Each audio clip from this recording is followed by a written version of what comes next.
en avant, et là, en arrière. Voilà, on y est arrivé. C'est pas mon ordinateur, donc on sait comment je fais. Je laisse la parole. Merci beaucoup. Donc, mise en place, comme je me suis mal arrivé, on va faire un peu mal. Donc, je suis Patrick Boisdin, administrateur de l'association Retina France. Donc, la présentation concerne l'apport du numérique pour l'accessibilité culturelle. Donc, la présentation va se baser sur deux exemples, celui du cinéma Studio 43 et celui de la bibliothèque Chambord. Donc, alors, tout d'abord, le cinéma Studio 43, donc, qui est pour le situer, c'est un cinéma qui se trouve au Pôle Marine. Donc, le Pôle Marine, il y a deux cinémas. Il y a le cinéma commercial qui est à l'intérieur du Pôle Marine, et le Studio 43 qui est un cinéma art et essai, dont l'accès est à l'extérieur du Pôle Marine. C'est en fait le grand escalier et l'ascenseur qui se trouve à côté du magasin Gospel, donc côté parking. Donc, un cinéma art et essai qui comporte deux salles. Alors, en mai 2012, le cinéma est passé au numérique. Il a par exemple fait des bobines classiques. Donc, en mai 2012, le cinéma est passé au numérique. Puis, en janvier 2014, cette année, le cinéma, le Studio 43 a complété son équipement de façon à être accessible aux déficients sensoriels, c'est-à-dire les déficients visuels et les déficients auditifs. Donc, on va causer un petit peu. Le Studio 43 était déjà accessible aux personnes à mobilité réduite. Donc, notamment par l'ascenseur, et l'intérieur du cinéma est tout à fait accessible. Alors, concernant le cinéma, donc le film, auparavant, les cinémas et les films étaient fournis sous forme de bobines magnétiques, des bobines argentiques, pardon. Donc, ils pesaient à peu près 25-30 kg par bobine, et pour un film, il fallait compter 5 à 6 bobines. Donc, c'était une manipulation relativement lourde, et j'ai décalé mes doigts, donc j'ai perdu. C'est bon, on retrouve. Donc, notre passage au numérique, maintenant, les films se trouvent sur un support magnétique, sur un support informatique, il y a la disque dur, en fait, qu'on appelle DCP.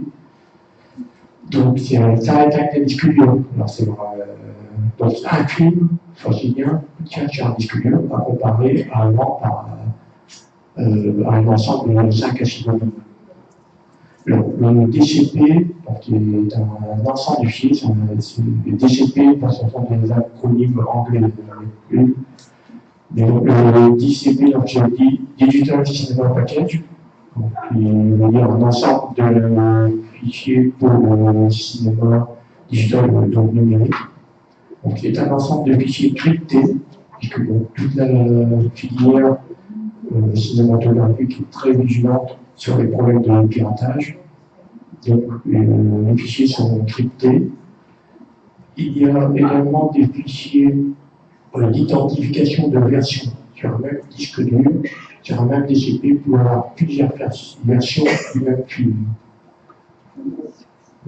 Typiquement, pour les films étrangers, par exemple, vous aurez la version originale et vous aurez également la version, originale sous-titrée, et vous aurez également la version française, donc avec le doublage des dialogues.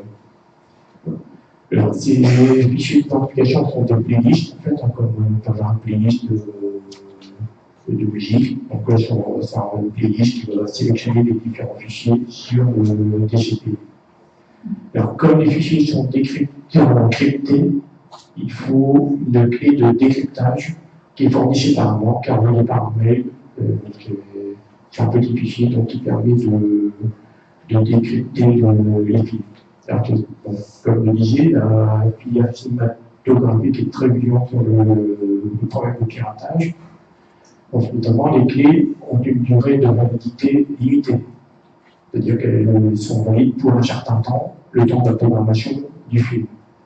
Donc, notamment, lorsque vous avez des films en sortie nationale, la sortie nationale, par exemple, est prévue le mercredi à 14h. Les cinémas reçoivent le film quelques jours avant. Oui, ça ne veut pas dire qu'avec la clé, il ne pourra quand même pas organiser de séance le mardi, pardon. Donc, il y a une durée limitée et c'est lié à un schéma, un serveur. Par exemple, entre l'exploitant, on peut éventuellement se dépanner entre guillemets, c'est-à-dire copier le disque dur, copier le DCP. Mais si vous copiez le DCP, vous ne pourrez quand même pas l'utiliser dans votre propre schéma, même si vous avez la clé de votre voisin. La clé est vraiment dépendante du schéma. Vous pouvez copier le DCP, les fichiers. Par contre, pour pouvoir les diffuser, il vous faut demander une clé au distributeur. Une clé qui fonctionne pour votre serveur.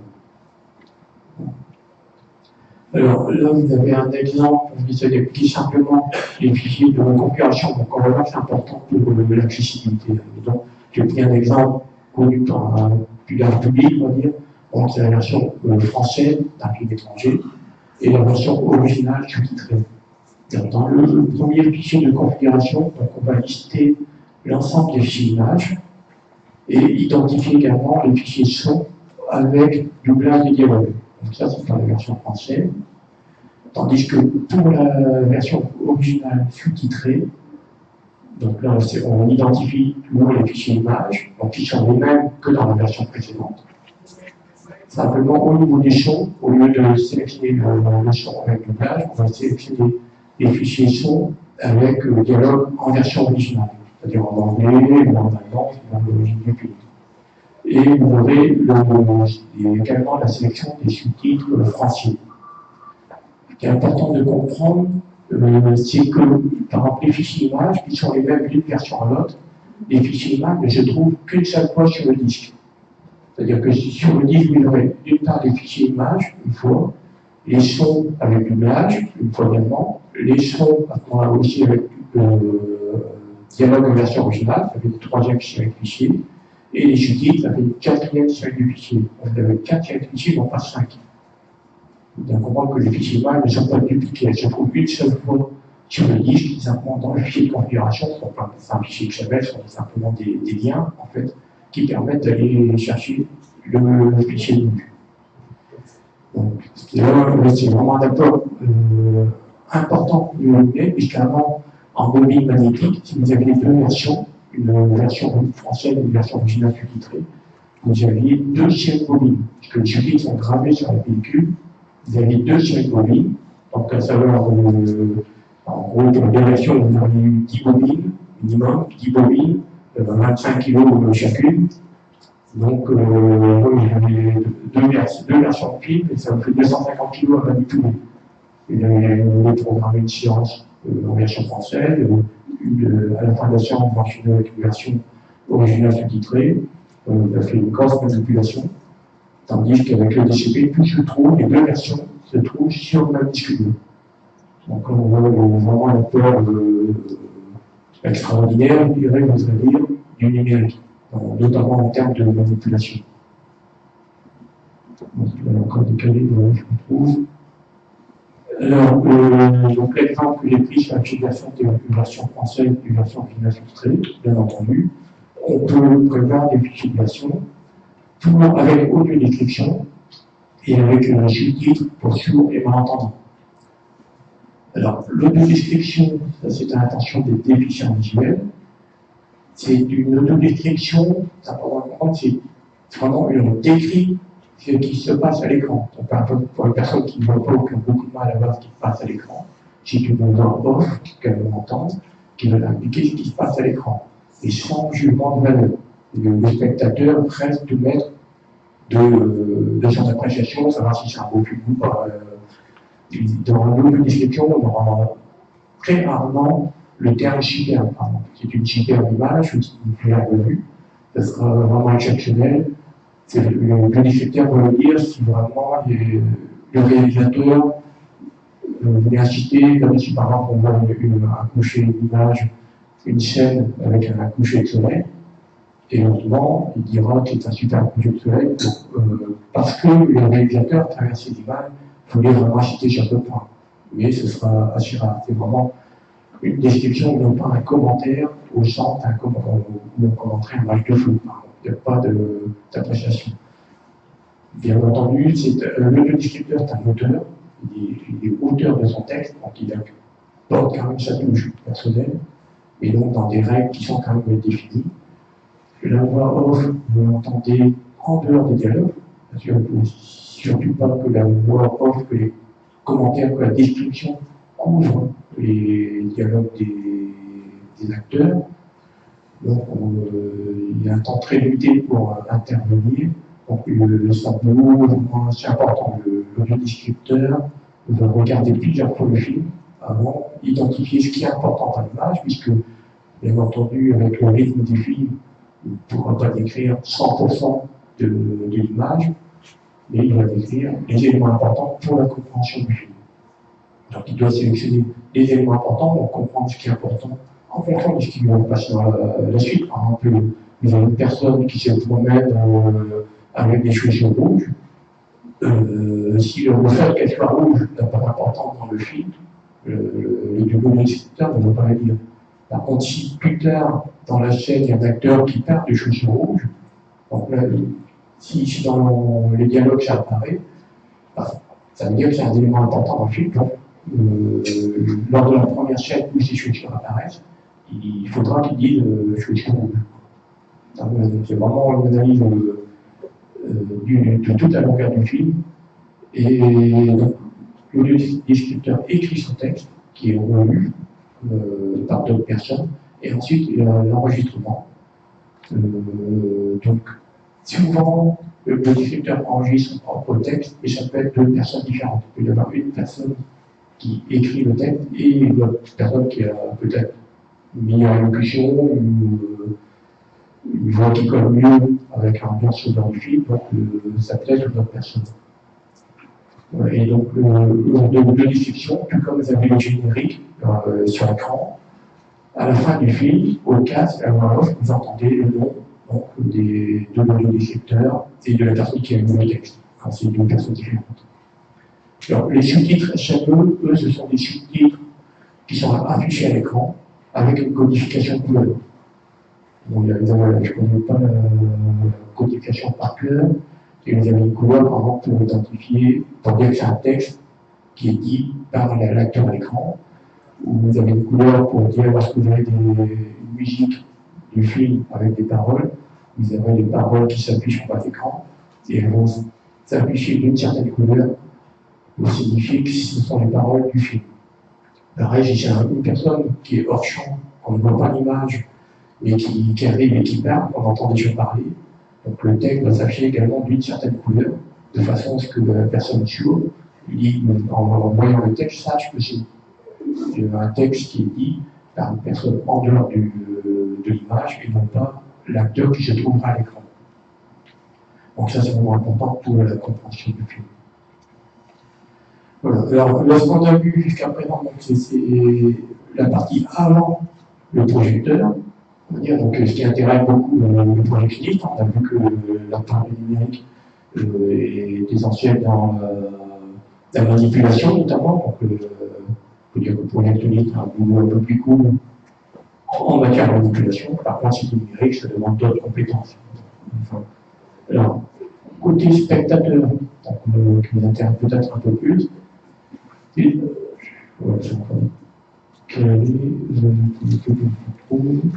côté spectateur, donc, ce qui passe en salle.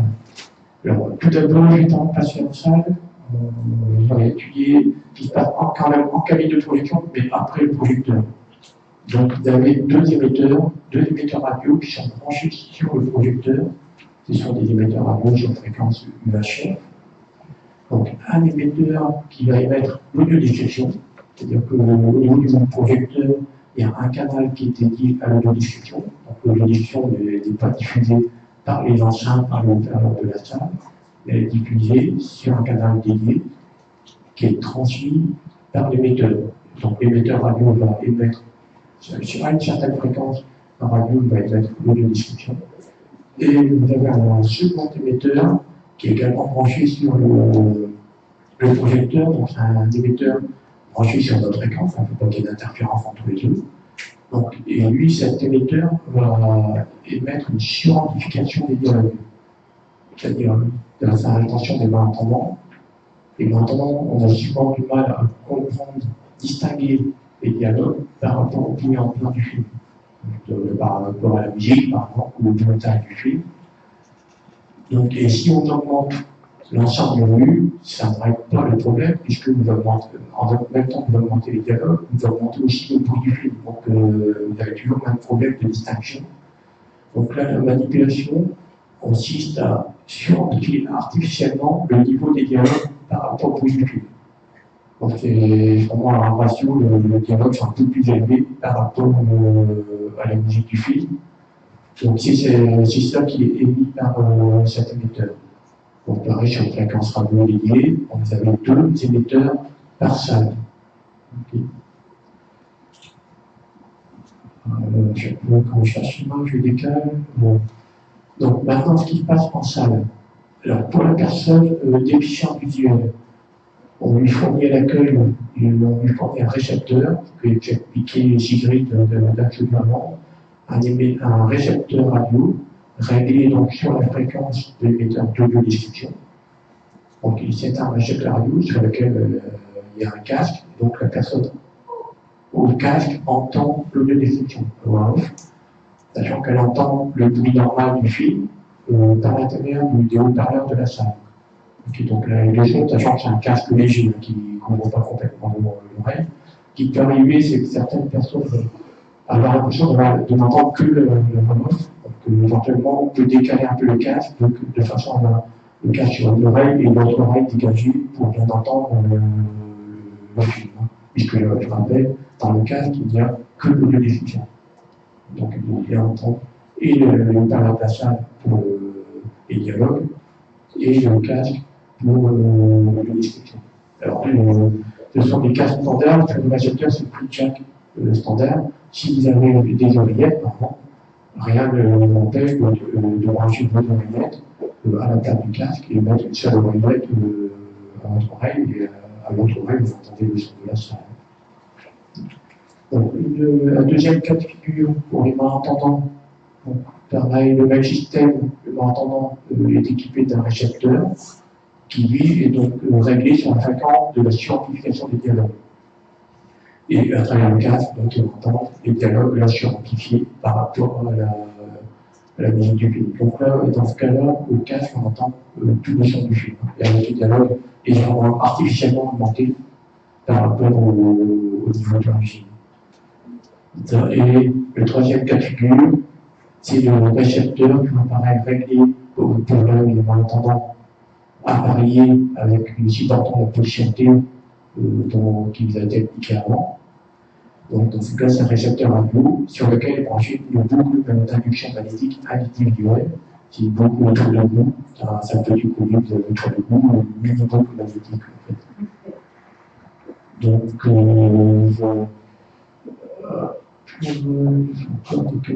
et les sous-titres, donc là les sous-titres, eux, sont affichés à l'écran, donc tout le monde en profite, je dirais, donc, y compris le public valide.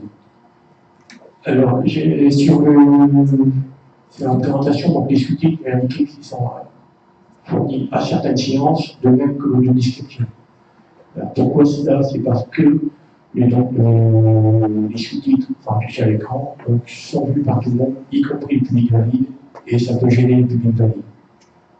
Donc, c'est certaines séances qui sont prévues avec les sous-titres, sachant qu'il y a eu des études, le public valide, lorsqu'il voit une séance programmée avec sous-titres, peut être un peu réticent à venir.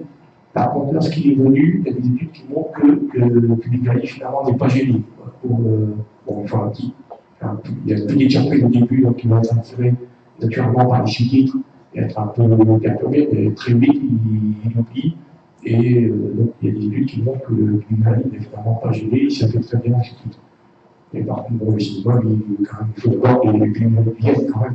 Donc, parce qu'il y a seulement certaines séances qui sont avec sous-titrage.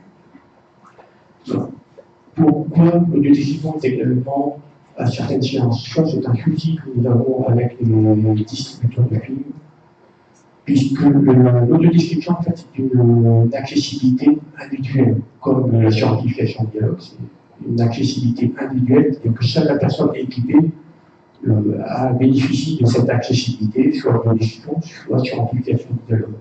Tandis que les sous-titres, on vient de le voir, c'est une accessibilité collective. Okay, c'est affiché sur l'écran, tout le monde le voit. Alors, donc, l'audiodescription, théoriquement, c'est une accessibilité individuelle, donc seules les personnes équipées en profitent. Le souci, c'est que les distributeurs qui préparent les DCP, les fichiers de configuration, eux, ils font un DCP, un fichier de configuration, personne valide, entre guillemets, donc le PIB normal, entre guillemets, et un autre fichier de configuration, un autre CPL, une autre playlist, personne handicapée, entre guillemets. Bon, je schématise, c'est un peu l'idée. Et dans ce CPL, il y a les sous-titres et l'audiodescription. On pourrait très bien avoir dans le fichier normal, entre guillemets, également l'audiodescription. Ça ne gênerait personne, puisque l'audiodescription, je rappelle, ne part pas par les parades de la salle. Donc même si le film est envoyé normalement avec l'audiodescription, si dans la salle il n'y a personne équipée, l'audiodescription est émise par les émetteurs, mais il n'y a personne qui l'entend, ça ne gêne personne. Ça, c'est un outil que les distributeurs ont beaucoup de mal à comprendre. Il y a des opérations de lobbying pour les sensibiliser, leur expliquer que ce qu'ils font, ça peut être nettement amélioré. Donc, on pourrait avoir l'audiodescription à toutes les séances. Le souci, c'est que les distributeurs ne fournissent pas la bonne version du film et la bonne clé. Donc là, pour l'instant, l'audiodescription est liée aux sous-titres. Pour vraiment de méconnaissance, je dirais. Et donc, l'audiodescription, comme étant liée aux sous-titres, c'est aux mêmes séances que les sous-titrages. Voilà. Donc, alors, c'est une application un peu théorique, donc je pense que vous serez intéressé par une démonstration. Alors, pour la démonstration, le c'est le cinéma. Donc, en ce moment, vous avez vu un film de 2 jours et nuit des frères Dardenne avec Marion Cotillard, et qui était sélectionné au Festival de Cannes. Vous pouvez répéter ce qu'on fait le film, c'est le titre, c'est 2 jours, une nuit. Un film réalisé par les frères Dardenne, avec l'actrice principale Marion Cotillard, qui était oscarisée, archi connue. En 2 mots, c'est un film qui. C'est une histoire sociale, hein, c'est pas une comédie. Et c'est une personne qui risque de perdre son boulot, qui a du mal en fait à reprendre son boulot, qui est un peu de chantage, on ne veut pas tout dire, donc elle a un peu de chantage par rapport à l'emploi. Et donc, en gros, elle a 2 jours un week-end, 2 jours une nuit, pour convaincre des collègues de voter pour elle. Donc, je n'en dirai pas plus.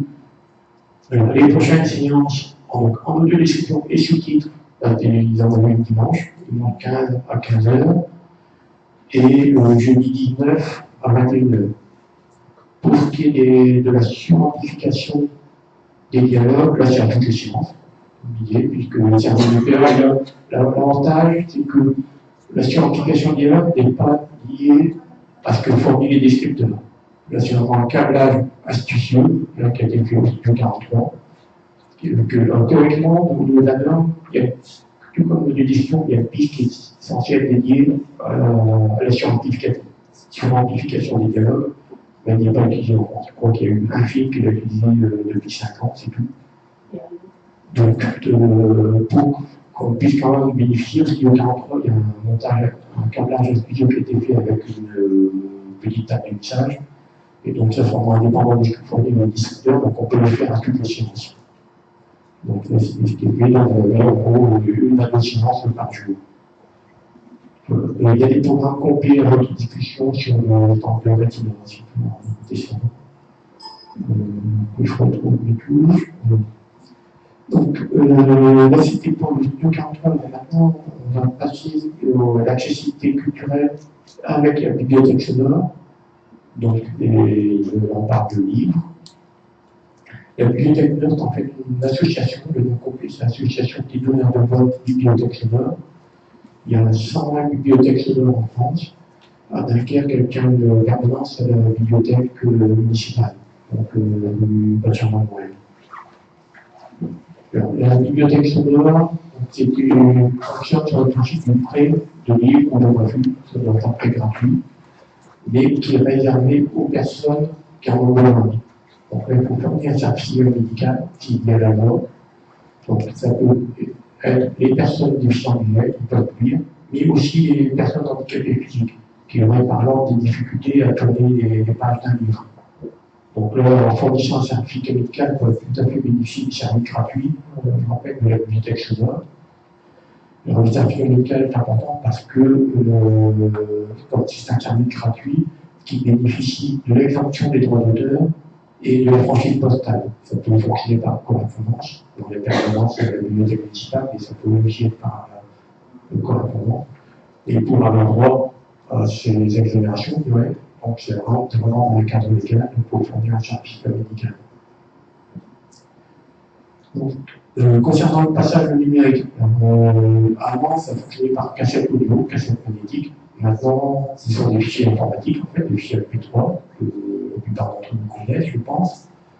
Donc, ce sont des fichiers qu'on peut mettre sur clé USB, sur CD. J'ai peut-être une question, est-ce que quelqu'un parmi nous sait ce que signifie MP3? D'où ça vient? J'imagine que je suis pas voyant. Si vous avez une réponse, n'hésitez pas à crier fort. Je pense que c'est la musique. Mais souvent, on pense que c'est la musique. MP3. Alors en fait, donc, pas du tout, c'est pas exactement la musique. En fait, c'est un MP3, ça vient de la norme MPEG audio. C'est-à-dire c'est la description audio du fichier vidéo de MPEG, qui est un format vidéo, qui est Moving Picture MPEG Group. Donc au départ, c'est vraiment une norme vidéo. Donc là, c'est intéressant de voir que quelque chose prévu au départ pour les voyants sert également aux personnes aveugles, en l'occurrence. Donc, c'est vu que l'aparté que le faire, C'est une invention française. Le MP3, je crois que ça a été développé par des Français. alors ça, je sais Le MP3, oui. pas possible. Donc le MP3 apparemment a été développé par des Français, Coca-Cola. Donc, alors, comment ça fonctionne? Donc, comme je le disais, l'association, c'est l'association des donneurs de voix bibliothèque sonore. Il y a deux parties. Il y a la partie donneur de voix. Donc, un donneur de voix va lire le livre à voix haute. Et la lecture est enregistrée directement sur l'ordinateur comme le fichier MP3. Donc, les fichiers ensuite sont transmis à la bibliothèque sonore locale. Alors, les livres et ont également été périodiques, sont enregistrés sans disposition des audio-lecteurs locaux, donc les bénéficiaires, on les appelle des audio-lecteurs. Et sur certains livres peuvent être mis à disposition sur un serveur national. Donc là, il y a une sélection qui est faite sur livres mis au niveau du serveur national. Et donc, il y a deux serveurs, deux sites nationaux. Tout d'abord, un site catalogue, où vous pouvez consulter les livres disponibles. Donc, c'est le site advbs.fr, ADV, association et donneurs de voix et bibliothèque sonore. Donc là, vous pouvez consulter les catalogues et savoir où ils sont disponibles. Alors, là, par exemple, on voit, j'ai recherché le livre qui s'appelle Pour l'amour d'un enfant, qui a été écrit par Lorraine de Grotte, le jeune auteur. On voit qu'il est disponible auprès de la BS de la bibliothèque sonore de Dunkerque et aussi auprès de celle de Paris. Sachant que si vous n'êtes pas rattaché à ces deux bibliothèques sonores, les bibliothèques entre elles peuvent récupérer bien sûr la copie. L'enregistrement a été fait une fois, les bibliothèques sonores ne vont pas chacune enregistrer dans leur France. Ce sont des fichiers informatiques faciles à transférer. Il y en a une qui fait l'enregistrement et les autres vont chercher. Et vous avez donc un deuxième serveur national où là, le téléchargement est disponible sur inscription. Donc, vous rapprochez de la bibliothèque sonore locale. Alors, Alors, ça, côté communauté, donc bénéficiaire, que ce soit malvoyant ou personne handicapée physique, qui a créé cette bénéficier de service. Alors, on peut demander donc, le trait d'un livre, de plusieurs livres ou revues auprès de sa bibliothèque locale. Si le livre n'est donc, comme je disais, s'il n'est pas disponible localement, mais qu'il a déjà été enregistré ailleurs, la bibliothèque va le récupérer auprès de sa consoeur. Si le livre n'a pas encore été enregistré, le bénéficiaire peut demander l'enregistrement d'un livre particulier. Ça peut être le cas, par exemple, des livres scolaires, puisqu'on parle d'accessibilité culturelle, et ça comprend notamment l'accès à l'éducation, l'accès à l'information.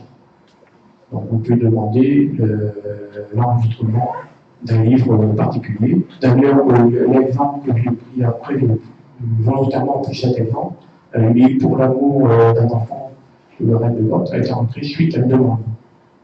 Il a été enregistré par la bibliothèque de Dunkerque, qui a enregistré ce livre.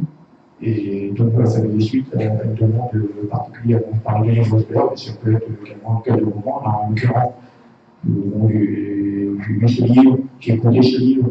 C'est un livre qui raconte un très beau livre qui est basé sur l'histoire vraie. En fait, c'est un parcours d'adoption face au handicap, ou un parcours de handicap face à l'adoption, on formule comme on veut. Donc c'est basé sur l'histoire vraie. En fait, c'est une jeune auteure qui raconte l'histoire de ses grands-parents. C'est un livre que je peux vous recommander, mais enseigner auprès de la bibliothèque de Dunkerque pour l'écouter. Alors, l'utilisateur reçoit donc le livre sur CD ou sur clé USB ou par téléchargement, notamment. Donc, et il peut écouter le livre sur tout support, sur tout matériel connaissant le MP3. Et il peut également l'écouter avec Victor. Alors, Victor, c'est qui? Victor, en fait. Donc, Victor, c'est une machine, donc une démonstration après. C'est un lecteur spécialement conçu, donc qui permet de lire les fichiers MP3 sous forme de CD ou clé USB, donc qui permet de naviguer par chapitre, section, qui peut reprendre la lecture lorsque vous mettez plusieurs jours ou plusieurs semaines pour lire un livre. Vous reprenez la lecture 10 jours plus tard, vous pouvez reprendre la lecture là où vous étiez arrêté. Vous pouvez également naviguer par chapitre, il y a des signés, vous pouvez aller à la page. Donc là, c'est un apport très important par rapport à la version cassette audio, puisqu'avant cassette audio, si vous naviguez, il fallait renvoyer, revenir, tac, tac. Bon, c'était pas évident, en plus retomber exactement au bon endroit, c'était moins pénible. Tandis que là, avec le lecteur, c'est vraiment très facile, ce sont des fichiers informatiques, mais c'est très facile de naviguer. Donc, maintenant, la démonstration. Peut-être aussi, vous avez une démonstratrice que je vais appeler juste après, juste pendant la démonstration, comme ensuite on va enchaîner avec les questions. Et tout de suite, vous affichez les coordonnées, les différentes coordonnées, puis vous voyez lire pendant la démonstration. Bien sûr, l'association Retina France. Il y a notamment le site Retina 2014, puisque cette année, nous organisons le congrès Retina International, qui a lieu à Paris le 7 au juin. C'est un congrès d'ophtalmologie qui fait le point sur l'avancée de recherche à travers le monde, notamment les essais cliniques sur différentes maladies de la vue. Vous avez les coordonnées du studio 43, puisque si vous voulez aller à l'échéance, bénéficier d'un récepteur et qu'un conseiller de prévenir, de façon que les interactions prennent. Donc, le numéro de téléphone et le par mail. Donc, le numéro de téléphone de la consultation. Je ne peux pas dire, je vais lui donner le numéro de téléphone, je vais penser. Donc, Retina, c'est 05 61 30 20 50. Le studio 43, c'est 03 28 66 47 89. Il y a également les coordonnées de la maison des Alpes ou de Dunkerque, qui a eu une action déterminante pour que le studio 43 s'y quitte. On ne reviendrait pas sur le détail, mais on a une action déterminante. Donc, c'est une association qui comporte des activités sur laquelle, l'association régionale, il y a un groupe sur laquelle. Également, les coordonnées d'association Canopée, qui apportent bénévolement son expertise technique pour la demande d'accessibilité des cinémas. Donc, elle a apporté son aide notamment au Studio 43. C'est une association qui va faire bénévolement un diagnostic, visiter votre installation, qui va, si vous n'êtes pas d'inquiet, qui va inciter un cinéma de votre ville à s'équiper. N'hésitez pas à me contacter Canopée ou Retina ou me contacter notre organisation. Donc, ils peuvent faire un diagnostic gratuit, au possible, et faire des préconisations techniques également gratuitement. Par contre, le matériel, en fait, il faut équiper, là, c'est acheter auprès de votre fournisseur habituel. L'association ne demande pas de matériel. Et ensuite, donc, le coordonnées de bibliothèque sonore, avec la permanence de la permanence de la bibliothèque sonore, c'est le samedi à la bibliothèque municipale, c'est le samedi de 14h à 16h. Voilà. Donc, alors, des questions, parce qu'on arrive au temps.